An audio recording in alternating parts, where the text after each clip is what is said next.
but I wanted to, talk about follow up and why it's so important and why, the follow up fighter. As working with my different clients who own businesses, and I found that when they don't follow up, right? There's so many different ways. There's different types of customers to follow up with, and there's also different kinds of follow up. And so right now, for example, if it's a practice, a medical dental practice, anything that has, that type of a business, you can say there's new patients, right? And there's the follow up to get new patients to show up to come into the office, right?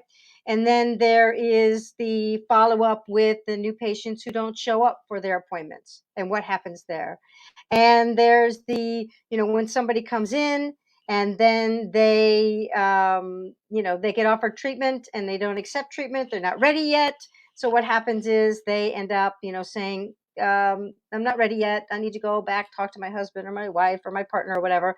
And or they're not financially qualified, things like that. And then they go and they've invested, the businesses invested a lot of money just to bring that person into the office, a lot of money and time. And then what happens is that no one, they don't, they after the fact, after somebody comes in and they go off onto their own, then next thing you know, they don't get followed up with, or if they do get followed up with, it's very minimal. And maybe it is, it's once, twice, maybe three times, maybe, but probably not even that.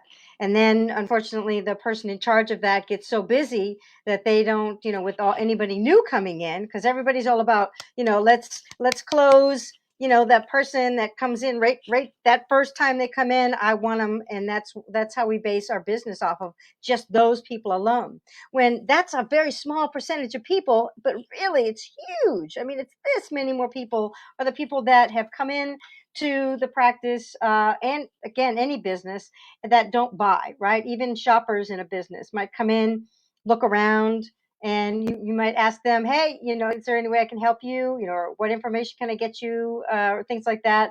And next thing you know, they're like, no, I'm just looking. And then they take off, and you never capture their information, you never follow up with them. And so there's like a ton, I mean, we're talking thousands to 10,000 to $100,000 in treatment, that, or excuse me, that revenue, whether it's to a practice or it's to a business, that is not being collected, all because of this lack of follow up.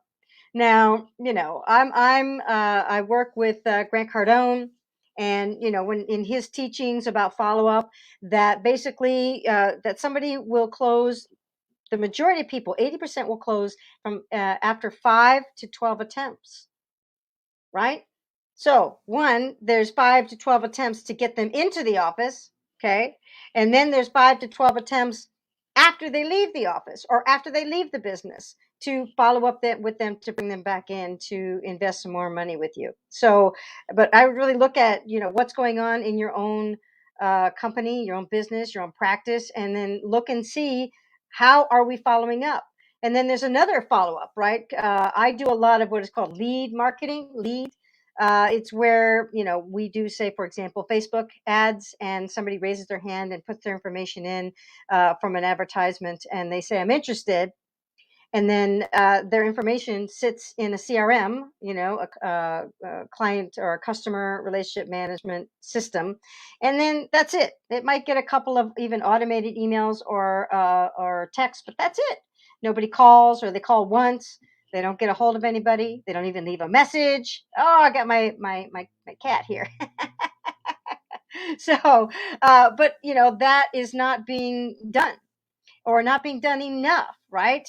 Because I talk with a lot of people, and they're like, oh, we do follow up. And I'm like, well, how much? And I talk to them about how much, and it's like not near what it needs to be.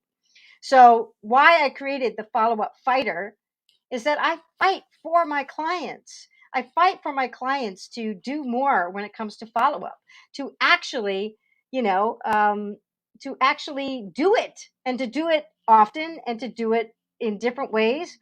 Because the whole other piece of follow up is what kind of follow up, right? I mean, you might think that you can get away with an email, or you might get away with one phone call, or you don't send them anything in the mail, you don't text them, you don't offer them anything else to come back, you don't even collect their information, depending on what kind of business you are. So people might walk in the door and you don't somehow try to get their information so then you can follow up with them later, right?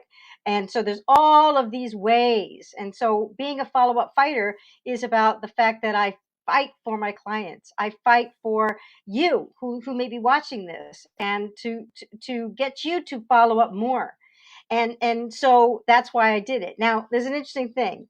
I could have, like, when I was thinking of the title for, follow up fighter, when I came across that, I'm a fan of martial arts, and I thought of it first as mixed martial arts, because if you think about an MMA fighter, and if you've ever watched an MMA fight, oh my gosh, I mean, they're pretty brutal.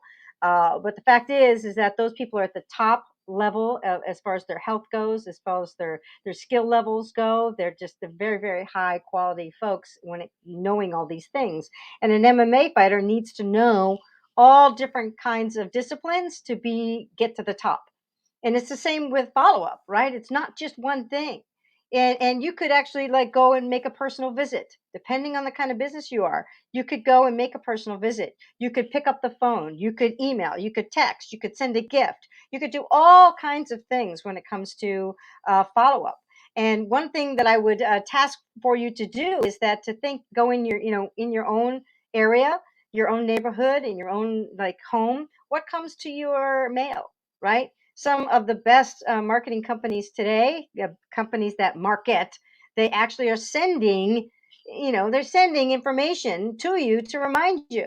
And I wrote about this in my last newsletter, and I'm going to be putting together a newsletter that has examples of different ways that you can follow up, because that's really what it is. It's about learning the different ways, learning the strategies, learning from different people who are good at each strategy, and slowly, nothing that has to happen over time. I mean, like, straight away, but over time, right? And we do it over time, and then this way, little by little, you learn a new discipline, or you add a new discipline, a new way of following up to your tool chest. And then you become a follow-up fighter, because you're just like, yeah, right, I am at it, I get it, I know that I have to do all of these things when it comes to following up with the folks that have come in or are thinking about coming in to whether it's your practice, whether it's your business, I don't care what it is. Follow up, if you're not doing follow up, you are missing out. And that's why I fight to help those who are in, see this, or my clients, to get them to follow up more. And I put together strategies for them, and I help them manage those. And for example, I do what is called a reactivation campaigns, where I can take a list, and I do this every single day, where I take different lists, and I can then monetize those lists by reactivating them, by following up with those people in various ways. And so that's one thing I want you to really think about when it comes to, what are you doing for your current follow-up? And in all the different stages of whether it's the patient journey, whether it's the customer journey, whether it's the client journey, what are you doing to follow up in all of those ways?